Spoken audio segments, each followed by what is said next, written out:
La route défilait, sinueuse et grise, bordée de platanes. Le silence s'était installé entre eux, mais ce n'était pas un silence vide. C'était un silence de porcelaine, fragile, tendu, prêt à se briser au moindre mot. Le garçon observait le paysage défiler derrière la vitre, comme un film qu'il aurait déjà vu quelque part dans un rêve. Il ne bougeait presque plus, mais ses yeux étaient en mouvement, constamment, traquant le moindre indice.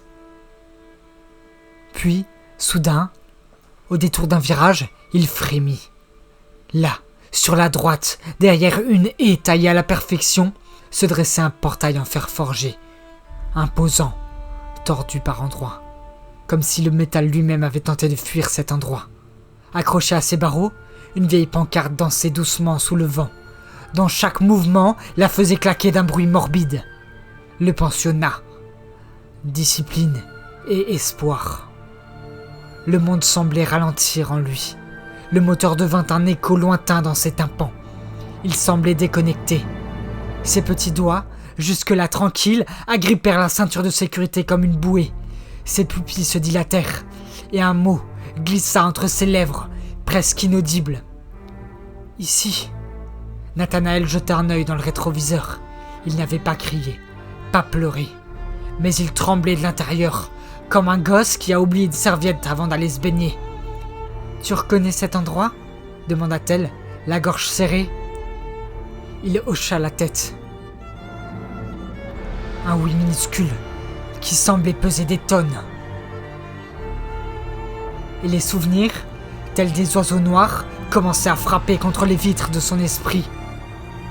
Il pleuvait, commença-t-il à voix basse. On m'a emmené ici. Il faisait nuit. Et il n'y avait pas de maman. Ses yeux restaient figés sur le portail, comme si ce simple regard suffisait à faire remonter les ombres, les souvenirs, les cauchemars.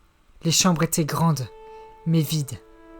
Les lits avaient tous le même drap, le même oreiller. Il y avait des bruits, la nuit, des bruits de clés et des chuchotements qu'on n'avait pas le droit d'entendre. « Qui était là, avec toi ?»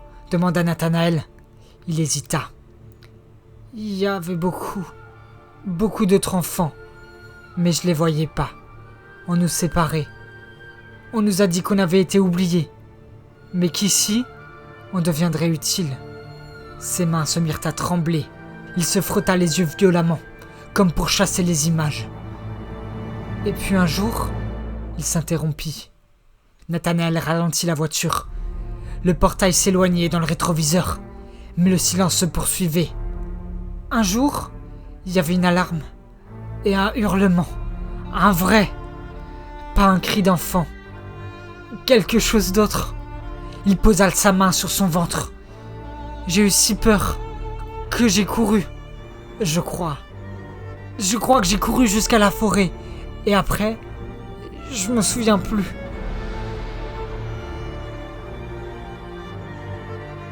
Un frisson parcourut l'échine de Nathanaël. Il roulait encore un peu, sans un mot. Puis elle, d'une voix posée, le rassura. « Tu ne retourneras pas là-bas. Je te le promets. » Il la regarda, ses yeux débordaient.